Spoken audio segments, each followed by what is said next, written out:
नमस्कार, जय हिंद। मैं अंकित मिश्र एक बार फिर से हार्दिक स्वागत करता हूं आपके अपने चैनल एग्जाम तक पर। दोस्तों, आरआरबी, एनटीपीसी और ग्रुप डी का एग्जाम बिल्कुल नज़दीक है और अब आपको केवल उतने ही इंपॉर्टेंट फैक्ट पढ़ने हैं जो परीक्षा के दृष्टिकोण से इंपॉर्टेंट है। आप देख रहे हैं कि एनटीपीसी के जो क्वेश्चन आ रहे हैं उनका लेवल बहुत ज़्यादा हाई नहीं है, तो अब आपको जो पॉलिटी के क्वेश्चन पढ़ने हैं, आपको पॉलिटी के उतने ही इंपॉर्टेंट फैक्ट पढ़ने हैं जो परीक्षा के दृष्टिकोण से इंपॉर्टेंट हो सकते हैं। और जीकेजीएस में एक बेहतर रोल अदा करता है पॉलिटी, और हर बार हर शिफ्ट में इससे क्वेश्चन पूछने को मिल रहे हैं। तो अभी तक आपने पॉलिटी की कोई भी क्लास नहीं देखी है तो कोई बात नहीं, लेकिन अगर आपने ये क्वेश्चन अगर ये क्लास देख ली तो यहाँ से सेम क्वेश्चन डिक्टो पेपर आपका यहीं से आएगा। इस बात का हमारा दावा है और इसको लिख कर ले लीजिए, क्योंकि हम वही इंपॉर्टेंट फैक्ट पढ़ाएंगे, उसी चीज को यहाँ पर टारगेट करेंगे जो परीक्षा में आएगा। कम पढ़िए लेकिन सॉलिड पढ़ के जाइए। देखिए, तो अपना समय बर्बाद ना करते हुए सीधा सीधा हम संविधान सभा की तरफ चलते हैं, क्योंकि आपने इससे पहले भी पॉलिटी थोड़ी ना बहुत पढ़ी ही होगी। अब थोड़ा थोड़ा मैं आपको उन्हीं बातों पर ध्यान आकर्षित कराऊंगा जो इंपॉर्टेंट है। संविधान सभा की बात करते हैं, उसके बाद भी मैं थोड़ी बातें आपको बता कर चल रहा हूं कि संविधान सभा की बात करते हैं तो भारतीयों ने ब्रिटेन वालों से कहा था कि अब हम आपके संविधान पर नहीं चलेंगे, हमारा एक अलग का संविधान रहेगा, हमारे देश का एक पर्सनल एक पर्टिकुलर संविधान रहेगा, हम उस पर ही अपना कार्य करेंगे। तो ब्रिटेन ने कहा कि आपका संविधान कैसा रहेगा, कौन बनाएगा? तब भारत ने कहा था कि हमारा एक संविधान सभा रहेगा जिस पर आपके मेंबरेन को इलेक्ट किया जाएगा, उनका चुनाव किया जाएगा, और वही जो आपके मेंबर्स रहेंगे, जो सदस्य रहेंगे, वही जो संविधान बनाएंगे, वही हमारा संविधान रहेगा। तो क्वेश्चन पूछ लेता है कि सर्वप्रथम संविधान सभा की मांग किसने की। ये क्वेश्चन कम से कम रेलवे 50 बार पूछ सका है कि सर्वप्रथम संविधान सभा की मांग किसने की थी। ऐसे ही दोस्तों वन लाइनर क्वेश्चन पूछे जाते हैं, आपको बहुत डिटेल में नहीं जाना है, केवल वन लाइनर जो बता रहा हूं उसको अपनी नोटबुक में नोट कर लीजिए। कम से कम 2 बार रिवाइज करके जाइएगा, एक बार हमारे साथ, एक बार स्वयं, एक बार जब परीक्षा आपकी जिस दिन भी हो उसके शाम को पढ़ के जाइएगा। पॉलिटी के एक भी क्वेश्चन आपसे नहीं जाएगा, ये मेरा दावा है। आप पेपर देने के बाद बताइएगा कि आपके एक भी क्वेश्चन बाहर नहीं जाएगा। कम पढ़ाऊंगा लेकिन सॉलिड पढ़ाऊंगा। देखिए, सर्वप्रथम संविधान सभा की मांग आपके बीजी तिलक ने की थी। बीजी का अर्थ होता है बाल गंगाधर तिलक ने। सन 1895 ईस्वी में मांग की थी, लेकिन ये सन आपसे नहीं पूछेगा, इसलिए इसको मत याद कीजिएगा। तो बीजी तिलक ने सर्वप्रथम संविधान सभा की मांग की। हो सकता है कि आपसे पूछ ले कि कांग्रेस के द्वारा संविधान सभा की मांग कब की गई, तो कांग्रेस के द्वारा संविधान सभा की मांग सन 1938 में की गई थी। इसका सन याद करिएगा कि 1938 में कांग्रेस ने सर्वप्रथम संविधान सभा की मांग की थी, 1938 में। अब बात कर लेते हैं दोस्तों कुछ प्रस्तावों की। अगस्त प्रस्ताव कब आया? तो अगस्त प्रस्ताव की बात कर लेते हैं दोस्तों। अगस्त प्रस्ताव आया था सन 1940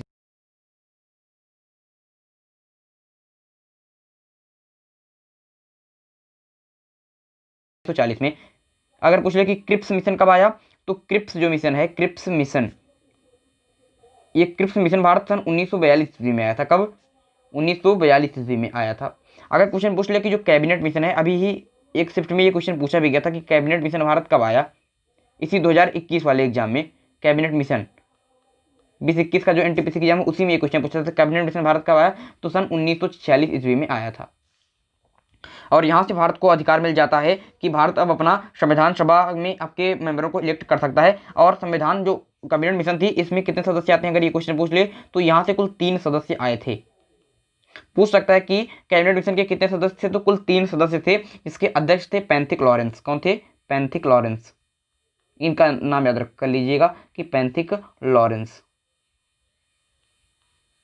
ये इसके हेड थे, ये कैबिनेट मिशन के। इनके अलावा स्टेफोर्ड क्रिप्स और एवी अलेक्जेंडर आएंगे, जो आपके लिए इंपॉर्टेंट नहीं है, बस पैंथिक लॉरेंस का नाम याद कर चलिएगा।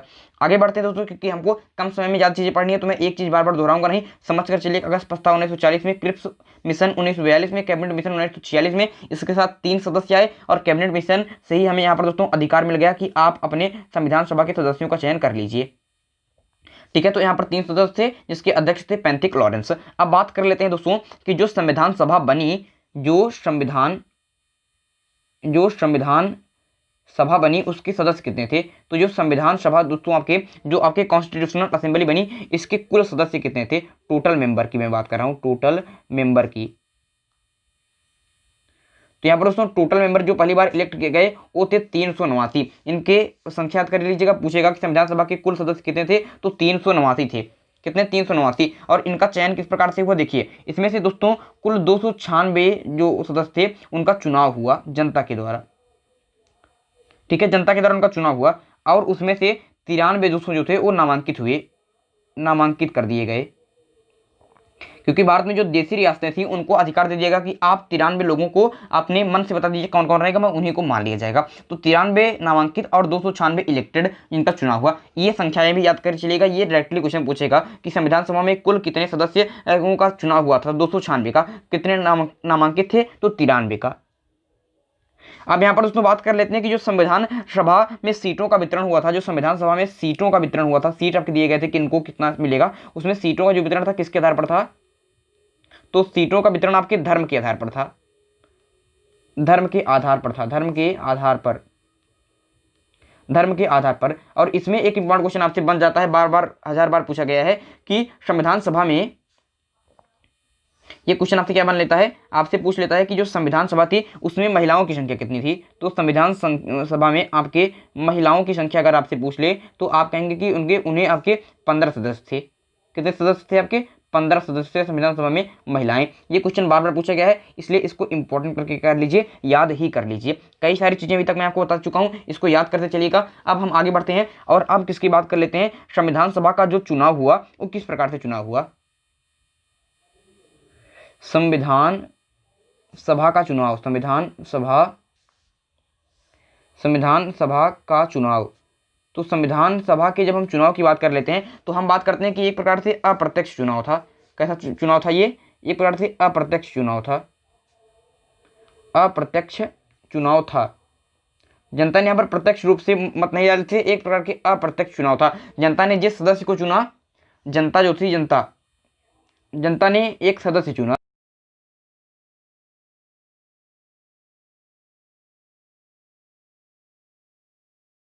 का निर्माण किया, संविधान का निर्माण किया, संविधान का क्या किया? निर्माण किया। तो जो आपके संविधान का निर्माण कर रहे हैं उनको जनता डायरेक्टली नहीं चुन रही है, वो एक सदस्य को चुन रही है। अब वो सदस्य इसको चुन रहे हैं, तो चुनाव तो है लेकिन अप्रत्यक्ष चुनाव है। चीजें समझ गए होंगे। तो अगर पूछ ले कि संविधान सभा का चुनाव किस प्रकार से हुआ था तो आप कहेंगे कि अप्रत्यक्ष चुनाव हुआ था। एक क्वेश्चन पूछ लेता है कि इसमें जो एक सदस्य आपके, जैसे इसमें संविधान सभा के जो एक सदस्य थे वो कितने लोगों का प्रतिनिधित्व कर रहे थे? तो 10 लाख लोगों का, 10 लाख लोगों का प्रतिनिधित्व कर रहे थे, लोगों का प्रतिनिधित्व कर रहे थे, प्रतिनिधित्व कर रहे थे। एक सदस्य जो थे वो आपके 10 लाख लोगों का प्रतिनिधित्व कर रहे थे।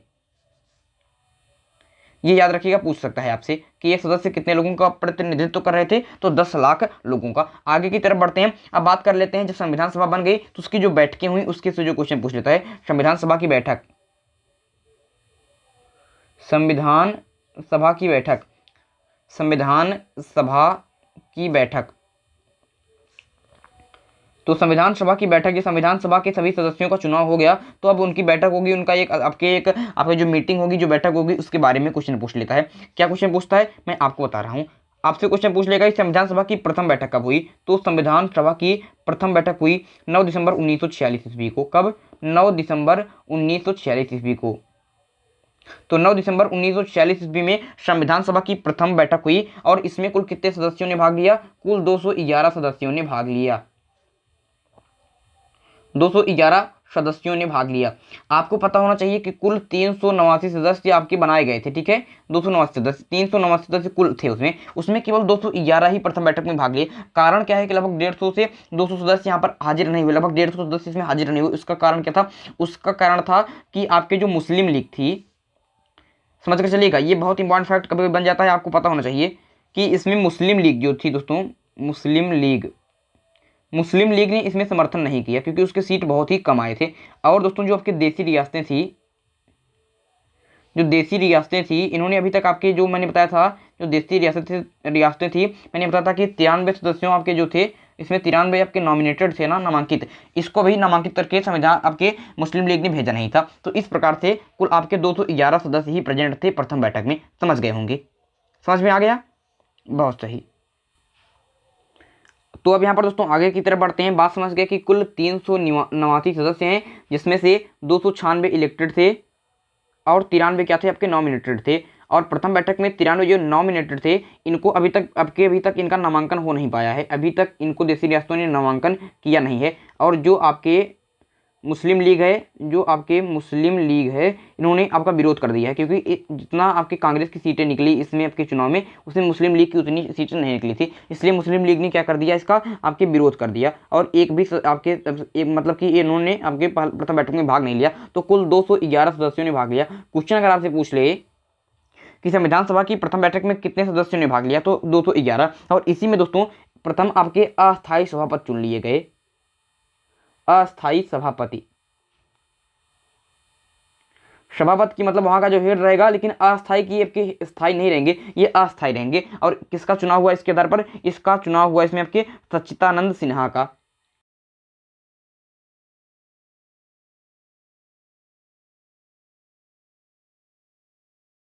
गया अगर क्वेश्चन पूछ लिए कि संविधान सभा की प्रथम आपके अस्थायी सभापति कौन थे, संविधान सभा के अस्थायी सभापति कौन थे, तो आप कहेंगे आपके सच्चिदानंद सिन्हा। इनको कब चुना गया था, आपके इनको कब अस्थायी आपके सभापति बनाया गया था, तो प्रथम ही बैठक में 9 दिसंबर 1946 को। आगे की तरफ बढ़ते हैं और बात कर लेते हैं दोस्तों आपके द्वितीय बैठक की। किसकी, आपके द्वितीय बैठक की, द्वितीय बैठक। प्रथम बैठक के सारे इंपॉर्टेंट समझ के अब बात कर लेते हैं द्वितीय बैठक की। द्वितीय बैठक के बारे में आपको यहाँ पर दोस्तों चीज़ें जो पता होना चाहिए वो आपके लिए इंपॉर्टेंट मैं बता दे रहा हूँ कि द्वितीय बैठक कब हुई, तो इसके 2 ही दिन बाद 11 दिसंबर 1946 को, 11 दिसंबर 1946 को, 9 दिसंबर 1946 को प्रथम बैठक और 11 दिसंबर 1946 को द्वितीय बैठक हुई। और इस द्वितीय बैठक में आपके अब स्थायी सभापति चुने गए, वो आपके अस्थायी सभापति थे, अब स्थायी सभापति चुने गए कि जो अब जितने भी बैठकें होगी उसका जो सभापति कौन रहेगा, वो स्थायी तरीके से आपके डॉक्टर राजेंद्र प्रसाद को चुन लिया गया। किसको चुन लिया गया, आपके डॉक्टर राजेंद्र प्रसाद को। डॉक्टर राजेंद्र, मैं लिख दे रहा हूँ, प्रसाद आप लोग लिख लीजिएगा या फिर ऊपर में लिख दे रहा हूँ, डॉक्टर राजेंद्र प्रसाद को के स्थायी सभापति चुना गया। इसके अलावा दोस्तों, इसके अलावा आपके स्थायी उपसभापति भी चुन लिए गए, स्थायी उपसभापति। तो स्थायी उपसभापति भी चुन लिए गए और आपके स्थायी उपसभापति कौन बनाए गए, ये अगर क्वेश्चन पूछ ले तो आपको पता होना चाहिए कि एच.सी. मुखर्जी, एच.सी. आपके मुखर्जी। तो एच.सी. मुखर्जी आपके स्थायी उपसभापति चुन लिए गए। यहीं तक नहीं दोस्तों, स्थायी सलाहकार भी चुन लिए गए। कौन, स्थायी सलाहकार भी, स्थायी सलाहकार में लिख दे रहा हूँ, आप लोग लिख लीजिएगा कि स्थायी सलाहकार कौन चुन लिए गए, तो स्थायी सलाहकार बना लिए गए बी.एन. राव। कौन बना लिए गए, आपके बी.एन. राव, बी.एन. राव। तो बी.एन. राव स्थायी सलाहकार बन गए। पहले संविधान की बैठक में सच्चिदानंद सिन्हा को अस्थायी सभापति बनाया गया और दूसरी बैठक 11 दिसंबर में स्थायी सभापति डॉक्टर राजेंद्र प्रसाद बन गए, स्थायी उपसभापति एच.सी. मुखर्जी बन गए और स्थायी सलाहकार बन गए बी.एन. राव साहब। इतनी बातें समझ में आ गई हैं। हम काफ़ी चीज़ें अभी तक पढ़ चुके हैं। हमने संविधान सभा की मांग पढ़ लिया, हमने अगस्त प्रस्ताव, क्रिप्स मिशन, कैबिनेट मिशन हमने पढ़ लिया, हमने कुल 389 सदस्य संविधान सभा में बने और जिसमें 296 इलेक्टेड, 93 नॉमिनेटेड, इसको पढ़ लिया। और यहीं तक नहीं, हमने ये भी पढ़ लिया कि धर्म के आधार पर यहाँ पर सीटों का वितरण हुआ था। महिलाओं ने कुल 15 सीटें प्राप्त की और संविधान सभा का चुनाव अप्रत्यक्ष चुनाव था। एक सदस्य 10 लाख लोगों का प्रतिनिधित्व कर रहा था। थोड़ा सा रिवीजन समझ कर चलिएगा, 10 लाख लोगों का प्रतिनिधित्व कर रहा था। संविधान सभा की प्रथम बैठक 9 दिसंबर 1946 को हुई और इसमें कुल 211 सदस्यों ने भाग लिया, क्योंकि मुस्लिम लीग और दूसरी रियासतों ने अभी तक यहाँ पर भेजा नहीं था, मुस्लिम लीग ने विरोध कर दिया। और इसमें स्थायी सभापति, अस्थायी सभापति चुन लिए गए सच्चिदानंद सिन्हा। और फिर आपके संविधान सभा की दूसरी बैठक हुई 11 दिसंबर के दिन, 11 दिसंबर 1946 को, मात्र दूसरे दिन ही। और इसके बाद यहाँ पर सभापति चुन लिए गए डॉक्टर राजेंद्र प्रसाद और एच.सी. मुखर्जी आपके चुन लिए गए स्थायी आपके उपसभापति और स्थायी सलाहकार चुन लिए गए बी.एन. राव। अब आगे बढ़ते हैं और समझते हैं दोस्तों उद्देश्य प्रस्ताव के बारे में। जो आप पढ़ते हैं इस समय, आपके जो उद्देशिका भारत में इस समय संविधान में है, वो उद्देश्य प्रस्ताव के द्वारा आई थी। उद्देश्य प्रस्ताव की बात करते हैं तो इसको किसने लाया था, तो उद्देश्य प्रस्ताव को लाने का श्रेय दिया जाता है आपके पंडित नेहरू को। किन्हें, पंडित नेहरू जी ने आपके स्थायी आपके उद्देश्य प्रस्ताव यहाँ पर पारित किया था। पंडित नेहरू जी ने कब पारित किया था, तो 13 दिसंबर 1946 को, 13 दिसंबर 1946 को। तो 13 दिसंबर 1946 ईस्वी को पंडित जवाहरलाल नेहरू ने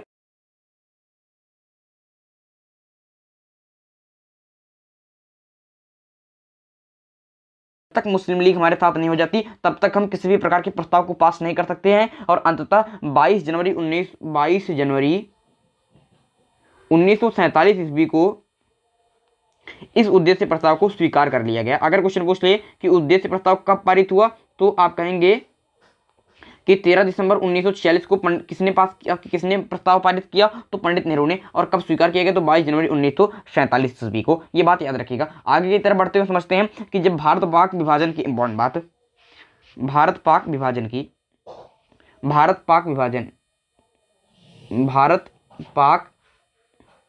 पाक मतलब पाकिस्तान, विभाजन,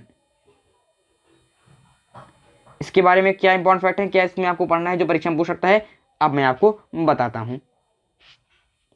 सबसे पहले समझना है दोस्तों कि भारत जब और पाक का जब विभाजन हुआ, उसमें ब्रिटिश के पीएम कौन थे। ये हमें क्यों याद करना है, क्योंकि ब्रिटिश का ही तो आधिपत्य था हमारे ऊपर। तो ब्रिटिश का पीएम तो आपको क्या होना चाहिए, पता होना चाहिए। पूछ सकता है कि भारत पाक विभाजन किसमें आपके ब्रिटेन के पीएम कौन थे, तो आप कहेंगे क्लीमेंट एटली। कौन कहेंगे आप कहेंगे क्लीमेंट एटली। क्लीमेंट एटली क्या थे, आपके ब्रिटिश के पीएम थे, जो आपके लिबरल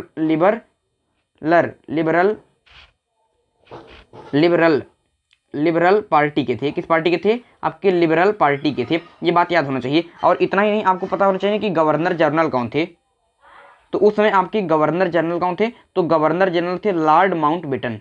कौन थे आपके, लॉर्ड माउंटबेटन थे उसमें भारत के गवर्नर जनरल, लॉर्ड माउंटबेटन। ये भी क्वेश्चन पूछ सकता है कि उसमें आपके भारत के गवर्नर जनरल कौन थे, तो लॉर्ड माउंटबेटन थे, लॉर्ड माउंटबेटन थे। यहाँ से यह बात आपकी कंफर्म होगी। ब्रिटिश पीएम थे क्लीमेंट एटली और गवर्नर जनरल थे लॉर्ड माउंटबेटन।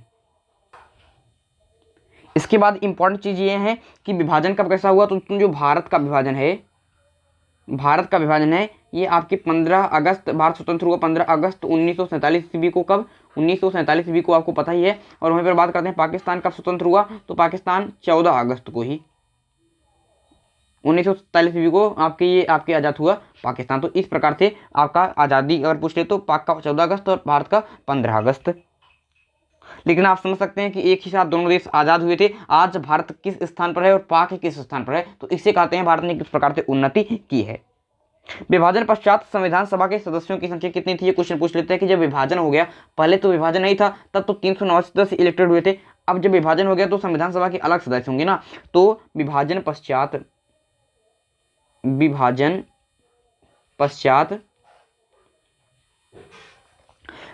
सभा आपके संविधान सभा सदस्यों की संख्या, संविधान सभा के सदस्यों की संख्या, संविधान सभा के सदस्यों की संख्या। तो विभाजन के पश्चात संविधान सभा के सदस्यों की संख्या कितनी थी, 299 थी। कितनी थी, 299, 299 सदस्य थे। प्रथम में 389 थे जब विभाजन नहीं हुआ था तब कुल, और विभाजन के पश्चात जब संविधान सभा के सदस्य कितने बचे भारत में, 299 बचे। और इन 299 में 229 इलेक्टेड थे, 229 का चुनाव हुआ था। क्या हुआ था, चुनाव हुआ था। और 70 सदस्यों को नामांकित किया गया था, 70 सदस्यों को नामांकित किया गया था। ये नाम आपको क्या होना चाहिए, पता होना चाहिए कि 229 चुनाव, 70 का नामांकन। विभाजन पश्चात संविधान सभा के सदस्य कितना, 200।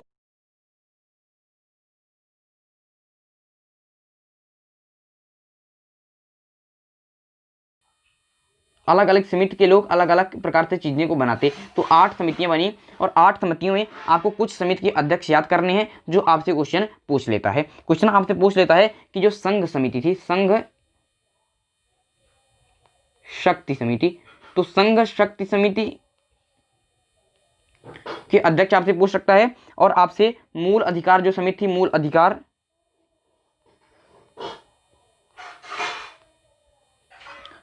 अधिकार समिति से क्वेश्चन आपसे पूछ सकता है। और आपसे पूछ सकता है प्रारूप समिति के अध्यक्ष के बारे में, प्रारूप समिति के अध्यक्ष के बारे में। और एक आपसे संचालन समिति के भी पूछ सकता है। जो यहाँ पर ये 4 आपसे फेवरेट हैं जो आपसे बार बार पूछ लेता है। संचालन समिति, नाम आपको सबके याद रखने हैं। संघ शक्ति जो समिति थी, इसके अध्यक्ष चुने गए थे पंडित नेहरू। कौन चुने गए थे, आपके पंडित नेहरू आपके जो थे ये संघ शक्ति समिति के अध्यक्ष चुने गए थे। मूल अधिकार समिति की बात करते हैं तो मूल अधिकार समिति के आपके अध्यक्ष चुने गए थे सरदार पटेल जी। जो सरदार पटेल जी थे ये मूल अधिकार समिति के अध्यक्ष बने। प्रारूप समिति के अध्यक्ष कौन थे, तो डॉक्टर भीमराव अंबेडकर। और संचालन समिति के अध्यक्ष कौन थे, तो संचालन समिति के अध्यक्ष थे डॉक्टर राजेंद्र प्रसाद। यहाँ पर मैं नाम लिख दे रहा हूँ, राजेंद्र प्रसाद। राजेंद्र प्रसाद थे आपके संचालन समिति के अध्यक्ष। प्रारूप समिति के भीमराव अम्बेडकर। मूल अधिकार समिति के पटेल जी। संघ शक्ति समिति के पंडित जवाहरलाल नेहरू। 8 समिति में 4 समितियां आपसे पूछ सकती है अध्यक्ष, तो इनके नाम आपको विशेष रूप से पते होने चाहिए। आगे इंपॉर्टेंट हो जाता है आपके ड्राफ्ट कमेटी प्रारूप समिति। कौन सी कमेटी आपके? प्रारूप समिति। प्रारूप समिति के बारे में कुछ और आपको याद करना है, केवल अध्यक्ष ही नहीं, प्रारूप समिति के बारे में अब क्या क्या चीजें याद करनी है, अब मैं आपको लाइन से बता रहा हूं, आप लोग क्या करें, चलिए याद करते चलिएगा, उतनी चीजें आप लिखते चलिएगा। प्रारूप समिति के हेड कौन थे? तो डॉक्टर भीमराव अंबेडकर थे। प्रारूप समिति का गठन कब हुआ? तो आपके 29 अगस्त 1947 ईस्वी को आपके प्रारूप समिति का गठन हुआ था, 29 अगस्त 1948 को। बात करते हैं अब कौन थे आपके, जो भीमराव अंबेडकर, भीमराव जो अंबेडकर थे, अंबेडकर ये इसके हेड थे। भीमराव अंबेडकर की बात करते हैं तो इनके बारे में इंपॉर्टेंट है कि जब विभाजन नहीं हुआ था तो विभाजन पूर्व, देखिए मैं लिख दे रहा हूं, आप इसको याद कर लीजिएगा कि विभाजन पूर्व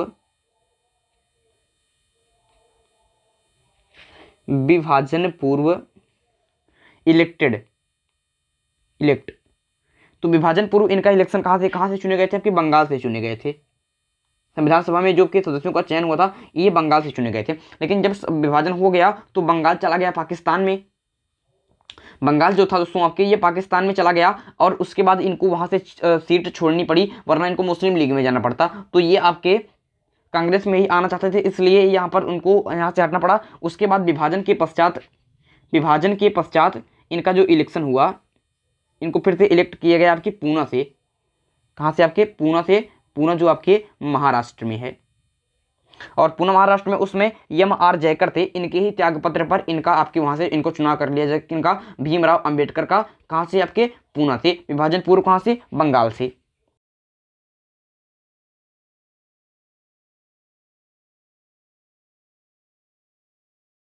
में कुल सदस्य आपके 7 थे। इन 7 सदस्यों ने मिलकर संविधान का ड्राफ्ट बनाया था, संविधान का प्रारूप तैयार किया था। किस प्रकार से आपके संविधान रहेगा इसका प्रारूप तैयार किया था। किसका? संविधान का। तो संविधान का प्रारूप तैयार किया गया था किसके द्वारा? संविधान जो आपकी क्या था दोस्तों, जो आपके ड्राफ्टिंग कमेटी थी, इसलिए इसे ड्राफ्टिंग कमेटी का नाम दिया गया था, जो आपके लिए इंपॉर्टेंट बन जाता है। और भीमराव अंबेडकर के बारे में समझ लीजिएगा कि विभाजन पूर्व आपके बंगाल से और विभाजन के पश्चात पूना से चुने गए थे, ये बात इंपॉर्टेंट है। और 1947 में इसका गठन हुआ था। इसके अलावा जो पता होना चाहिए, इसके अलावा पता होना चाहिए कि संविधान तैयार कब हुआ। हमारा जो संविधान है ये बनकर तैयार कब हो गया था? तो संविधान जो बनकर तैयार हुआ ये आपके 26 नवंबर 1949 ईस्वी को आपके संविधान बनकर तैयार हो गया था। और इसी दिन इसे आंशिक रूप से अंगीकृत कर लिया गया था। आंशिक रूप से इसे अंगीकृत कर लिया गया था। और पूर्णतः कब लागू हुआ संविधान? तो हमारा जो संविधान था ये पूर्णतः,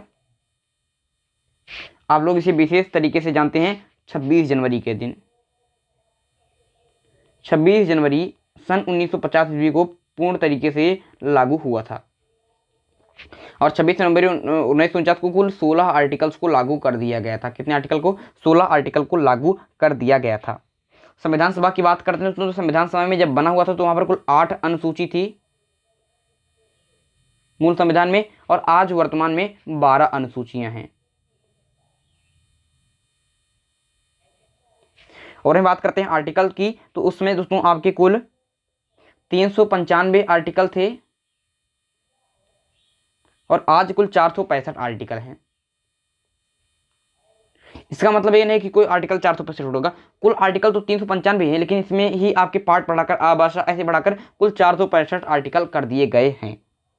तो ये वर्तमान स्वरूप है। एक और इंपॉर्टेंट फैक्ट जान लीजिए, आज की क्लास समाप्त करेंगे कि ICS का नाम आईएएस, जो आज आप परीक्षा पढ़ते हैं इंडियन एडमिनिस्ट्रेटिव सर्विस, इसका नाम पहले इंडियन सिविल सर्विस था, तो इसका नाम आईसीएस से बदलकर आईएएस किसने रखा? तो 1950 ईस्वी में सरदार पटेल जी ने इसका नामांतरित किया था। सरदार पटेल जी ने आईसीएस का नाम आईएएस क्या कर दिया था? परिवर्तित किया था। अगर क्वेश्चन पूछ ले तो इस बातों को याद करके चलिएगा। आज हमने बहुत सारी चीजें जान ली हैं कि 389 कुल सदस्य थे, जिसमें क्या दोस्तों 389 सदस्यों में आपके विभाजन के बाद कुल 299 सदस्य हो गए। प्रथम बैठक में कुल 211 सदस्य भाग लिए थे और इन 299 में 229 क्या थे आपके इलेक्टेड थे और 270 दोस्तों आपके नामांकित थे और इसमें आपके 93 क्या थे आपके नामांकित थे। इस प्रकार से इसको याद होना चाहिए। संविधान सभा में 15 आपकी महिलाएं थी, महिलाओं के सदस्यों की संख्या कितनी थी? 15 थी, ये भी पता होना चाहिए। और प्रथम सम्मेलन कब हुआ आपके, जब प्रथम बैठक कब हुई, सेकंड बैठक कब हुई और किस प्रकार से उद्देश्य प्रस्ताव आया, इन सब के बारे में जान लिया है दोस्तों। इसमें से आपके पॉलिटिक्स अगर क्वेश्चन पूछे जाएंगे तो यहीं से क्वेश्चन पूछे जाने की अधिक से अधिक संभावना रहती है कि उसके जो आपके संविधान सभा के बारे में है और जो आपके अगस्त प्रस्ताव है, यहीं से क्वेश्चन आपसे लगभग पूछ सकता है। इसके अलावा कुछ राष्ट्रपति, प्रधानमंत्री, सीएम से क्वेश्चन पूछ जाते हैं। अगर समय मिलेगा तो मैं इसके दूसरे